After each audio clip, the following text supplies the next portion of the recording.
हुज़ैफ़ा बिन यमान एक सहाबी थे। मेरे नबी करीम अलैहिस्सलाम ना उनसे राज की बातें करते थे। हर बंदे का आज़मा ठीक नहीं होता, सबसे राज की बात नहीं करनी चाहिए। हजरत हुज़ैफ़ा बिन यमान कहते हैं हुजूर राज की बातें बताते। मदीना मुनव्वरा में जो मुनाफिकीन थे उनकी लिस्ट भी नबी पाक ने हजरत हुज़ैफ़ा बिन यमान को दी थी। जब कोई मशकूक आदमी मर जाता ना तो सहाबा कहते हम देखते अगर हजरत हुज़ैफ़ा ने जनाजा पढ़ा है तो हम भी जनाजा पढ़ लेते। नबी पाक ने भी कुछ जनाजे नहीं पढ़े। तिरमिजी में है, फरमाया उस्मान से जो बुग़्ज़ रखे उसका जनाजा नहीं पढ़ेंगे। हजरत हुज़ैफ़ा बिन यमान अगर जनाजा पढ़ते तो लोग पढ़ते, वो ना पढ़ते तो लोग जनाजा ना पढ़ते। हजरत हुज़ैफ़ा बिन यमान कहते हैं जनाब उमर फारूक की खिलाफत के आखिरी अयाम थे, कुछ दिनों के बाद वो शहीद हो गए। फरमाते आधी रात का वक्त था, मैं घर में सोया था बड़ा बेफिक्र, अचानक मेरे दरवाजे पे दस्तक हुई, मैं घबरा के उठा, इतनी रात को कौन आया? कहते कुर्बान जाऊं, दरवाजे पे गया तो अमीरुल मोमिनीन फारूक आजम दरवाजे पे। मैंने कहा उमर कोई हुक्म था तो मुझे बुला लेते। कहने लगे मैं ना अमीर बन के नहीं आया, तेरा वीर बन के आया हूं। अमीरुल मोमिनीन की हैसियत से सरकारी काम से बुलाता तो वहां बुलाता, मुझे एक जाती काम पड़ गया। कहते मैंने उमर को घर की अंदर बुला के चारपाई पे बिठाया। मैंने कहा हुजूर मैं गरीब आदमी, मैं क्या आपके काम आ सकता हूं? तो कहते उन्होंने ना मुझे साथ बिठा लिया, फिर मेरा हाथ पकड़ लिया। कहने लगे तू उमर को जानता है? उमर झूठ नहीं बोलता। तू जानता है उमर वादों का पक्का है? कहा हुजूर जानता हूं। कहा मैं उस वक्त आया हूं जब देख भी कोई नहीं रहा। हजरत हुज़ैफ़ा बिन यमान कहते हम परेशान हो गया, हुजूर पहेलियां ना बुझवाए, मेहरबानी करके बताए किधर आए हैं। हजरत उमर फारूक 62 साल का हो गया, वो 63 में चल रहा है, दाढ़ी सफेद हो गई है, फल पक गया। उठ फरीदा सुतिया, दाढ़ी आ गई दूर, अग्गा नेड़े आ गई, पीछा रह गई दूर।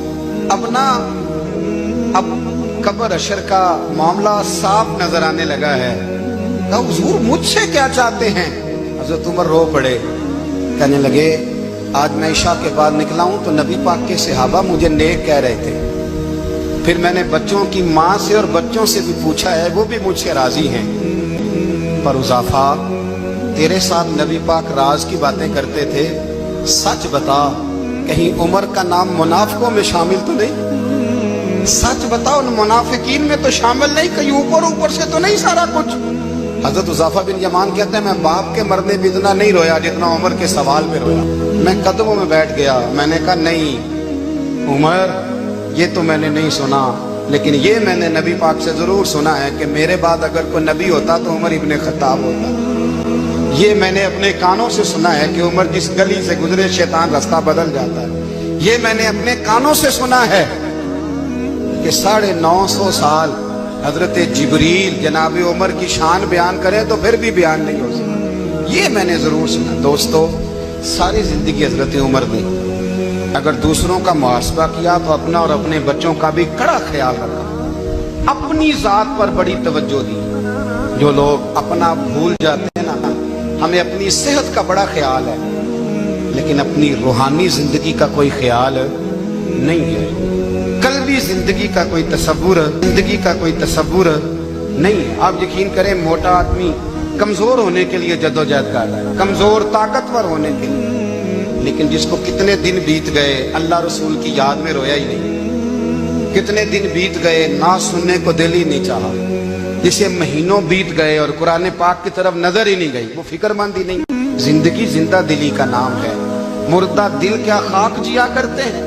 भाई हजरत उमर की जिंदगी दौरे हाजिर में हमें यह सबक देती है कि कड़ी निगरानी रखो अपने पौधों की, कड़ा ख्याल रखो अपने जाती बाग का, और ये जो तुम्हारे दिल की दुनिया है, ये तुम्हारी रूह की जिंदगी है, इसका मुहासबा करते रहो। नबी करीम अलैहिस्सलाम ने फरमाया अपना हिसाब खुद कर लो कबल इसके कि तुम्हारा हिसाब